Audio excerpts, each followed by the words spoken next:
Welcome to this very special edition of the KJ Masterclass Live, the show which ensures that you profit from your time spent here with experts, either through their industry insights, information, or simply learning from them. And today we have Mickie Kennedy, an expert in at helping small businesses, authors, and startups increase their visibility and credibility through Tier 1 press release distribution system. Welcome to the show, Mickie. Oh, thank you. Good to be here. You're welcome. Welcome to the show. Welcome to India in this online form. And I'm sure not just in India, but a lot of people across the globe will benefit from what we are talking right now. We'll be talking about press release marketing for small businesses. But let's understand a bit more about your journey, Mickie, that you founded eReleases 25 plus years ago. So let's understand about a bit about that journey. Sure. So I had finished a Master's of Fine Arts in Creative Writing with an emphasis in poetry, I guess around 27 years ago. And I had a career plan of waiting tables and writing poetry. And so after I graduated, I did that for a summer and realized that standing on my feet 10 hours a day is really hard on your back and your knees. And so I decided at the end of the summer that I was going to try to look and find a safe office job. And I was hired at a telecom research startup as employee number 3. And one of the things they tasked me with was, writing press releases and sending them to the media. And initially I did that and not much happened. And so I really made it a puzzle that I wanted to figure out and determine what the media was interested in.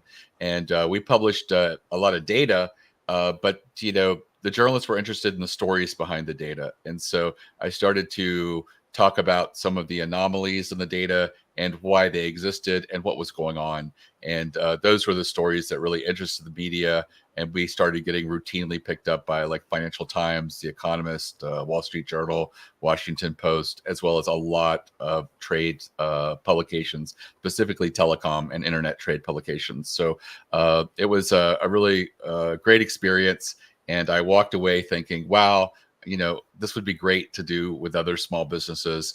And I saw an opportunity to create eReleases, and I started just being a matchmaker, sending press releases on behalf of my clients to journalists who were open to receiving them from me. And then probably a little over 10 years ago, PR Newswire reached out to us. They liked that we were servicing the small businesses that their salespeople weren't interested in, and wanted to find a way to work together. And I didn't have high confidence because I know they charge $1,600 to move a press release nationally. And I really made a pitch for why, these small businesses and entrepreneurs deserved a national distribution as well. So, since that time, every release that goes out through us goes out nationally over PR Newswire, and it's nowhere near $1,600 for that. It's substantial savings going through us as opposed to going directly through them. Right. So PR Newswire is your competitor, or you? How does that work? So we're their partner. They are the oldest and largest newswire or press releases in the U.S. It's basically a duopoly with PR Newswire and Business Wire. And rather than having to pay $1,600 to go over them, these small businesses and entrepreneurs can use us and go through us. We also channel leads that are large customers or publicly traded customers directly to PR Newswire. So we act as a partner with them. Right. So how do these small businesses they use your services? Means what is the way they use it? And it help us a bit so that people can especially small businesses can use this service for their product or service. And also, is it only for the US, or is it also available anywhere else? Because now it's all the global part. Everything is connected. Right. So we do offer international distribution options on top of the U.S. distribution, but the U.S. distribution is the basis of the distribution. Most of our clients come to us with a press release they've written. They may want us to take a look at it, which we're willing to do. Just give us like a business day to have one of the editors look at the release and get back to you. We also do offer writing services for someone who is interested in that. But we have a lot of tools and examples on our website of press release samples and templates. And it's not very difficult to write a release. You're just looking to communicate ideas that hopefully a journalist will turn into an article. And so the biggest and most important thing is not how well written a press release is, as much as it is about the newsworthiness of what you're announcing. What is it that you're saying? Is it what is it that is meaningful? And at the end of the day, journalists are storytellers, and they're looking for something that they can share with their audience that will either entertain or educate them. And where does your message fall in line with that? And sometimes you can take your message and add to it to make it more likely that a journalist will pick it up. For example, we get a lot of product launch press releases. And it's usually, here's the product, here's a list of features, and here's a link to the page to learn more and buy. And what would make a journalist more interested is to add elements that would give more of a story arc, because journalists like to tell a story. And so that would look like incorporating a use case study. Here's our new product. Here's a company that had this problem. They tested our product. This was the outcome that they saw, ideally with numbers, and then get a quote from them about their experience using a product. And that way, when a journalist writes an article about this new product, they have an example of someone within the industry that utilized it. They saw the benefits from it, and they can better convey that messaging in a story to their members. And so those are the types of things that I work on educating people about. And I also, have a master class where I take people through an exercise to determine what possible strategic newsworthy types of releases they could be doing and focusing on. And that's at my website, eReleases.com/plan, PLAN. And again, that's completely free, and it's about an hour-long video masterclass. I know that people don't have patience for 20-hour courses anymore, so I made it very easy to understand and very easy to jump in, do an audit of your business, and walk away with probably 6 to 8 ideas for newsworthy press releases you could be doing, and that would help you build a PR campaign. I always tell people, if you're going to try press releases, commit to one campaign of 6 to 8 releases, test different approaches, and try to see what works and resonates with the media. Right, Mickey. So, in terms of this whole mismatch about press releases, companies write press releases, small businesses write press releases, all people write press releases, and the journalists look at it differently. So, why does this mismatch always happen in spite of so much of things written about it, nothing being done? The video is there. What is your experience?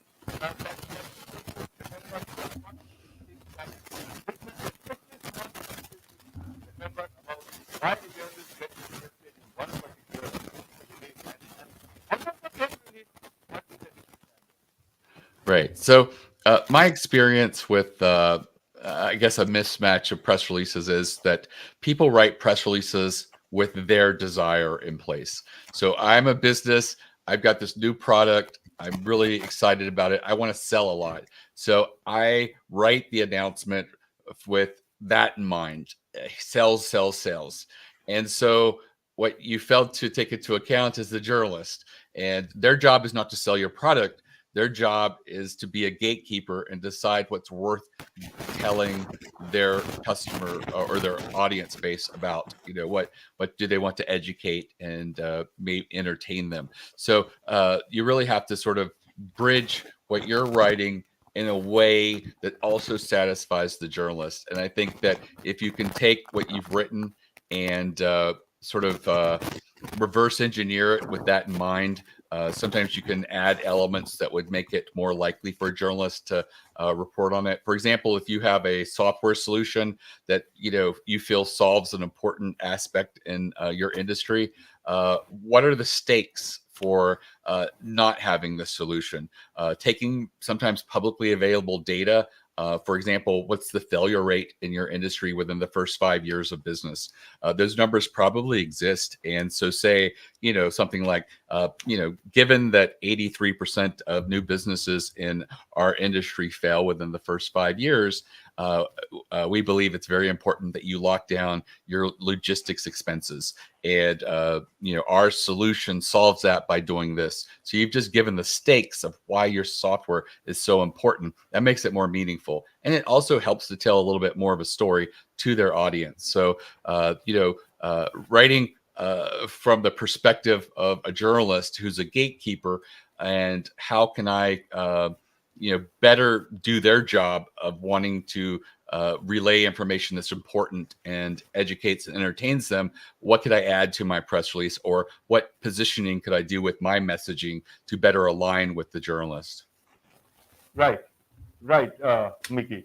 Now, in today's time, there is this whole, change towards social media.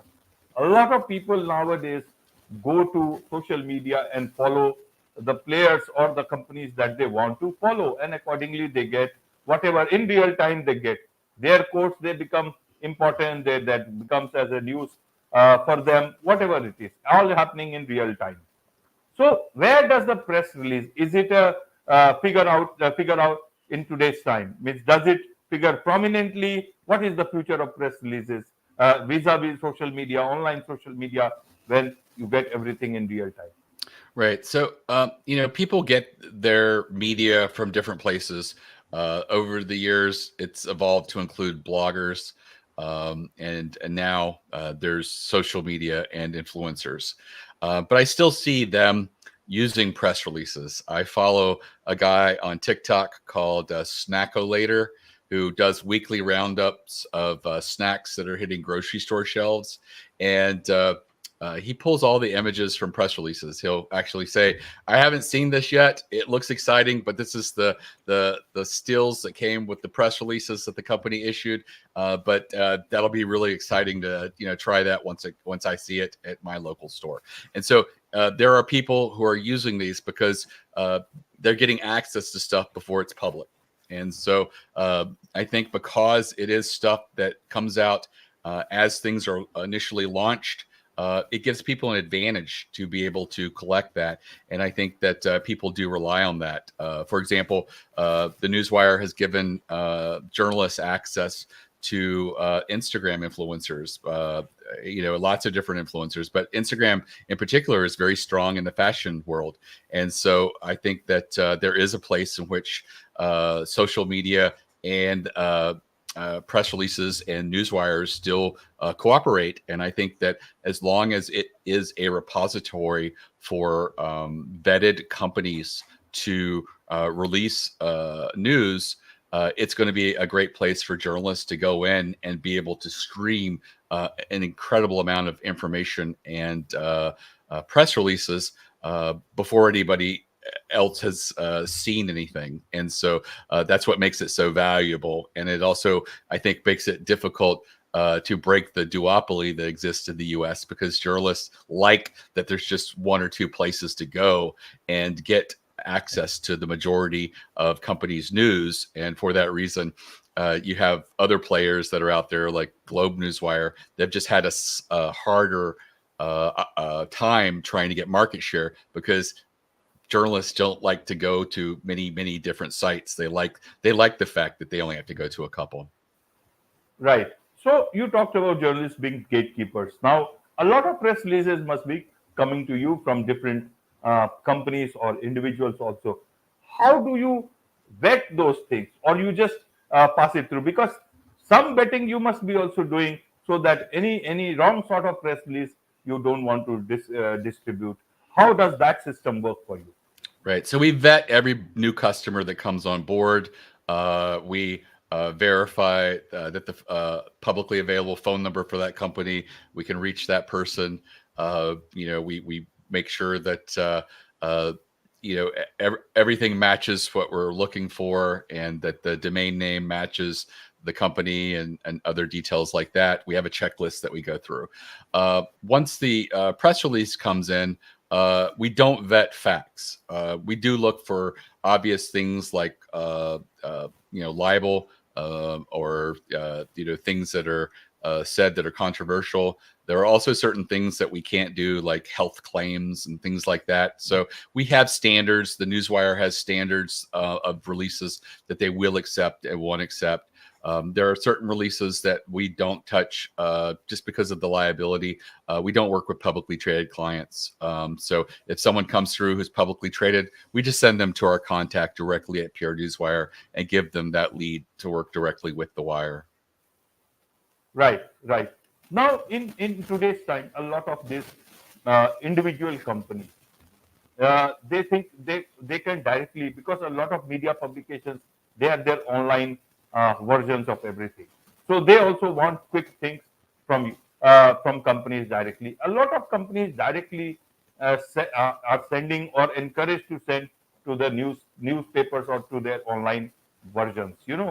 How does that impact your thing? Is it going to impact your business?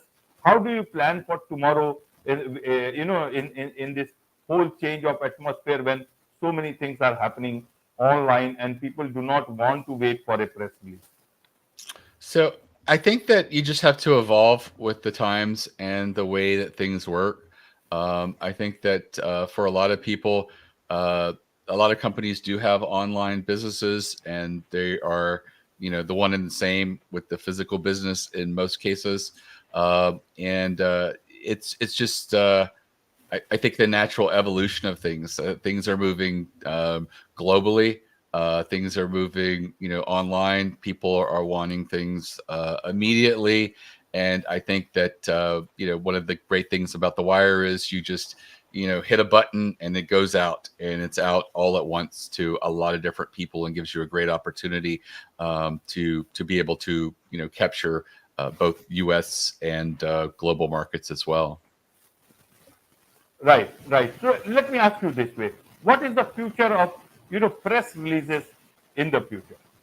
I think that they may change and incorporate more video. I think it's natural that video as a medium is something that we're moving to, and therefore I think that people putting together written press releases may be supplemented with video footage, and eventually it may be all video communications, but I'm not sure. I think that there's also a certain comfort level of having written language, so that you're not relying on memory or your perception or things like that. So, but I do think there is a place for video going forward. I think that it is something that we're moving into.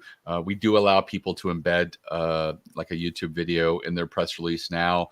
But I also don't see a lot of media companies currently using it. And when I talk to some, they say it's because the legal teams at the media haven't determined yet the copyright of something like that. Because when you take a press release and transform it into an article that you've written at the newspaper, they own that copyright. That there's nothing there. But if you dice and splice video from a customer, have you transformed it enough now that that's your copyright? And so I think that that's an issue that I think newspapers and media in general just have to get comfortable with, and their legal team has to get comfortable with. And I think that we will begin to see more people utilizing video footage in traditional media. Absolutely, that's a very good point. Maybe instead of YouTube, if companies can send, say, quotes in a byte form with 100% guarantee that this is the person, that no AI has been used or some trick has not been played anywhere else, as long as that does not compromise the sanctity of any media organization. There is much to learn about all these things from you, Mickie, and I'm sure a lot of people would want to get your services too. So what is the best way for them to connect with you? Sure. So my website is eReleases.com. All my social media is on the lower right of the page. It is my direct LinkedIn. That's the only social media that I personally play around with. I have a team that handles the rest. And again, I'd mentioned that there's a free masterclass. It's a good place to start. And it's at eReleases.com/plan, PLAN, and completely free. And I guarantee you, you'll be able to run circles around many PR firms with that information about the strategic types of press releases that are currently working and getting picked up. Absolutely. With this, it's a wrap on this very special edition of the KJ Masterclass Live. Thank you so much indeed for joining us.